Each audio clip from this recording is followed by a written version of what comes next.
This is James Anderson. I'm coming at you with more of the podcast.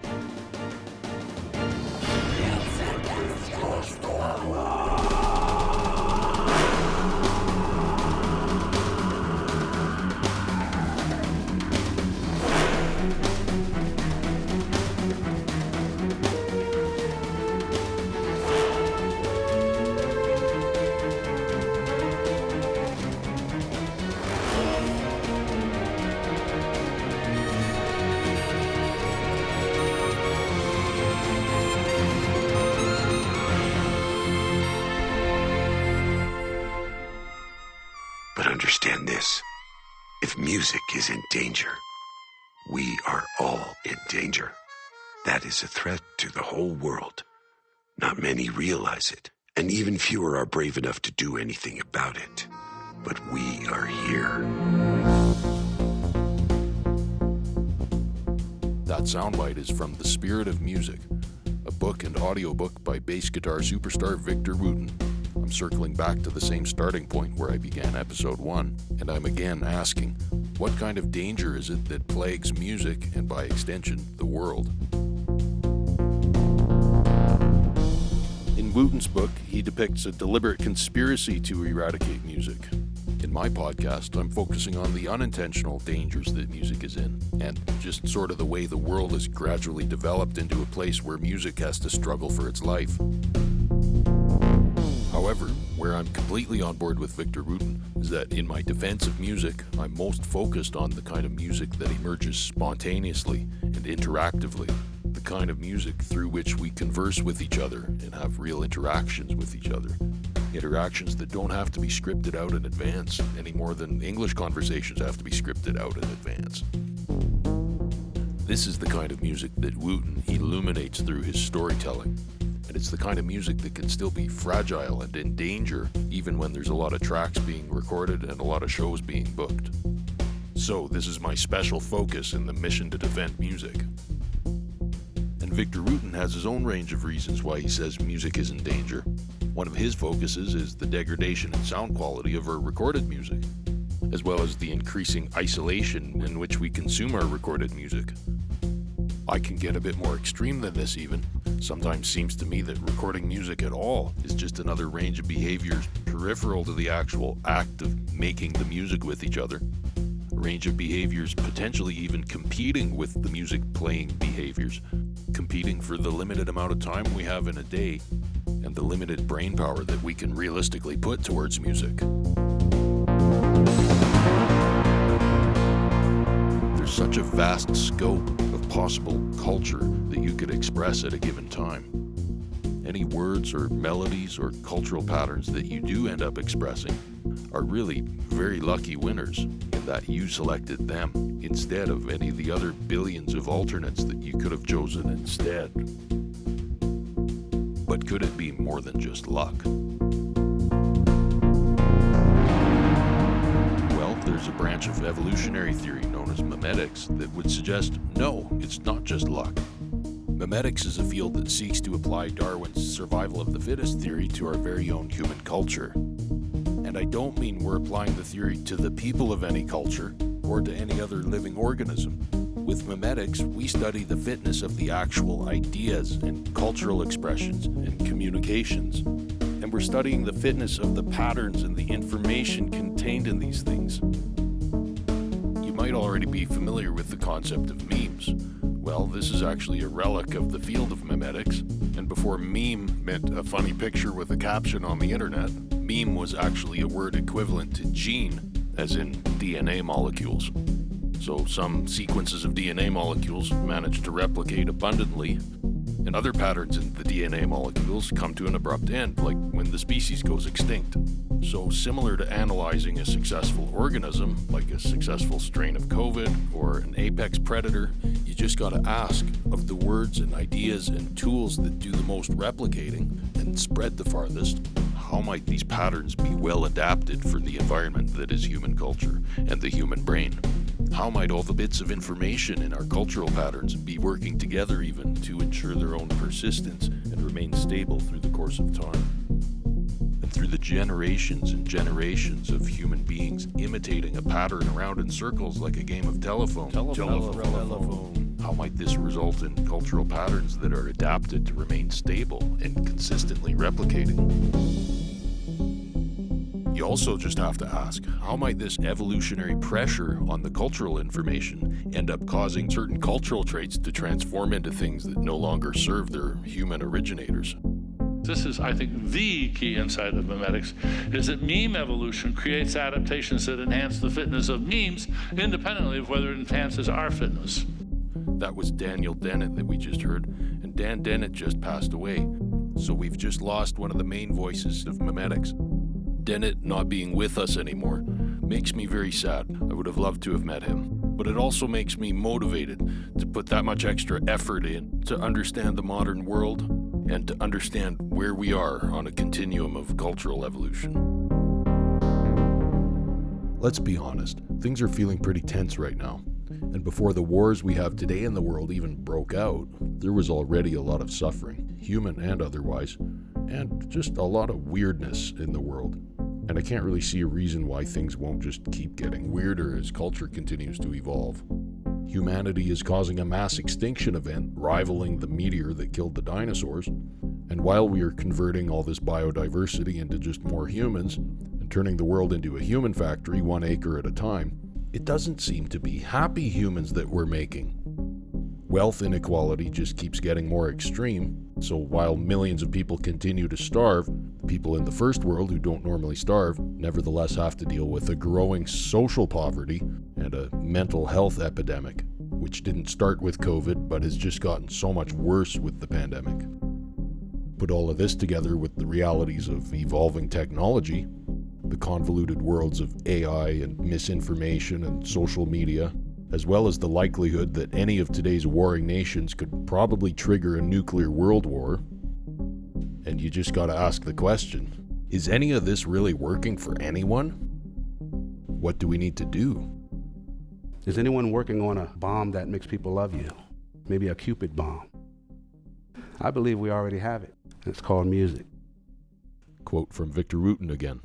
So if music can possibly offer some answers or some guidance through these strange times, even if it's just a slight possibility, shouldn't we be making darn sure that music is alive and well and offering every ounce of benefit that we could possibly get out of it? Because if the world is sick and dying and in danger, and so is humanity, then it turns out music is sick and dying and in danger as well. Well, that's no good. That's just like if your hospital gets bombed.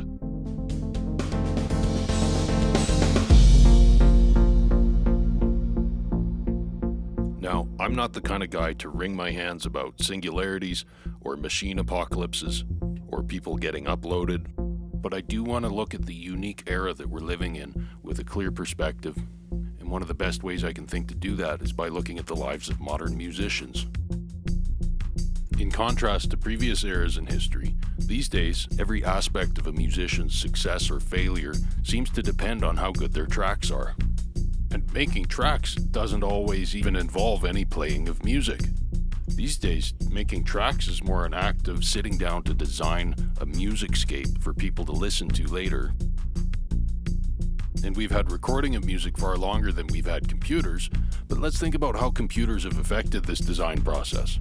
With computers, recording has become so much more cheap and accessible that one person can do the same amount of work from a laptop as it used to take a whole building full of people to do. You couple this together with the just disproportionate premium on recorded material and just having an internet presence and a media presence, and the disproportionate sway that recording can have on your success or failure as a musician. And it seems that, in effect, in the year 2024, being a musician or making music has almost kind of become synonymous with designing musicscapes for people to experience through speakers or headphones. Here's another soundbite of Wooten's book, and this time we're hearing his own voice. I told about a dream I'd had one night that contained a beautiful but disturbing conversation between music and me. According to her, we do not feel her as completely as we used to. And because of that, she currently has a more intimate relationship with computers than she does with people. That is a bit scary to me. So let's contrast today's computer-intensive musical era against previous eras where A, recording was more expensive and more inaccessible, and so it just happened less, and so a greater percentage of music was just live.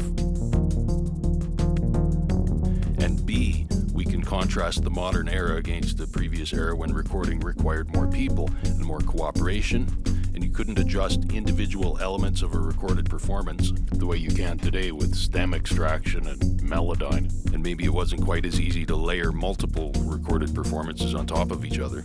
And so there was more of an aspect of playing music within the act of recording music. And there was more of an aspect of community and togetherness and cooperation within the act of recording music. And by now, I don't think you even really need to record anything at all anymore. By this time in history, there's so much pre-recorded material available on the internet that designing a musicscape is as simple as rearranging existing content. Now, I admit that it seems a little bit extra for me to be going after recording and producing as potential threats or competitors to music. I mean, if you're recording or producing music, at least you are making music, and there's some really incredible produced stuff out there. I should be more focused on peripheral, musical, non-musical activities like the drama and the gossip surrounding famous musicians, rappers getting into deadly feuds, giant monopolies in the recording industry that keep the musicians under their thumb, giant monopolies in the live music industry that'll run people $1,000 to see their favorite artist, prison guards torturing inmates by playing Baby Shark at them for hours and hours. Next to these things, just recording music doesn't seem that bad, even if the recording and producing process has become mostly just an act of clicking with a mouse. On the right, you have the mouse, of course. On the left, you have an Acheulean hand axe, two products of human culture. Nobody invented the Acheulean hand axe. Nobody. Douglas Engelbart invented the mouse. What this kind of comparison really illustrates for me is the increasing intentionality and the increasing refinement with which humans produce our cultural items and technologies. And over the course of history, on the broadest level, we're moving from a state where multitudes of people can be credited for a piece of technology, something like our human hive mind, having produced the thing in sort of a communal way.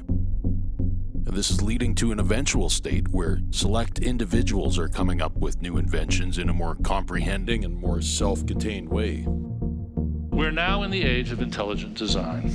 Cultural evolution has become ever more top-down, ever more comprehending and self-comprehending. If you heard episode 5, you might remember me discussing how when society changes in a top-down way, it usually entails very few people influencing very many people. And this is especially the case with the creative process, whether it's new kinds of technology being invented or with people's creation of music and entertainment. With Dennett's comment that cultural evolution has become ever more top-down, there's an aspect of this that suggests the evolutionary process in human culture is becoming more individualistic, more mediated by singular individuals rather than any kind of communal process. And as cultural evolution moves from Darwinian-style natural selection into intelligent design, the design process of all things cultural is accordingly becoming more private, more individualistic, and more subjective.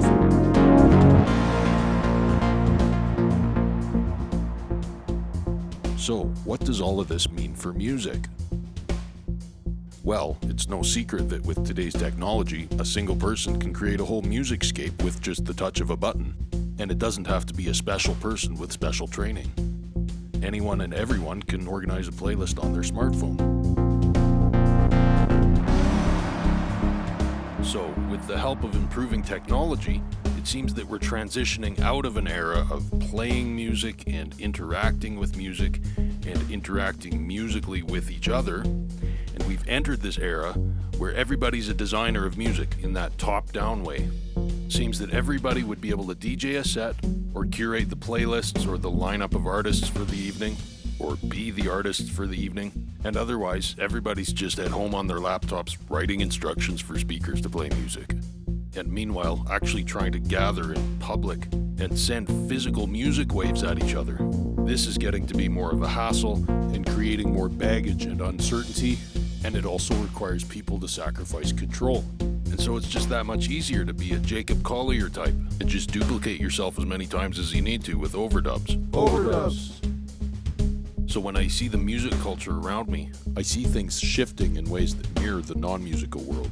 I see a great emphasis on recorded content and on having an internet presence and on being the most amazing individual that you can be. Meanwhile, it feels like there's a de-emphasis on the live aspect, and especially the collaborative and improvised live aspect of music.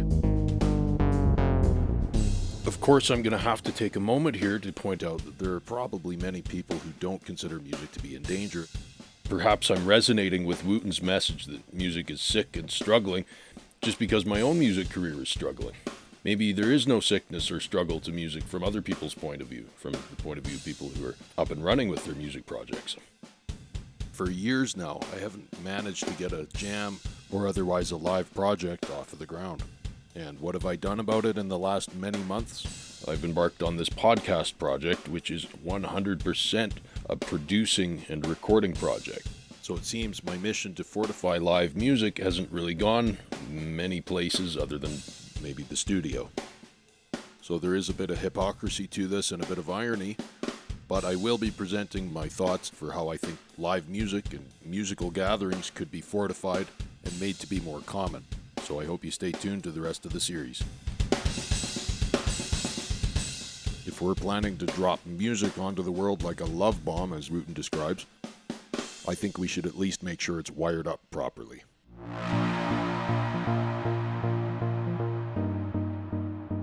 It's called music. And every country has their own version of it. And it works. It brings people together. You don't have to know a thing about it to get it. It's a language, it's a lifestyle, and it can save the world.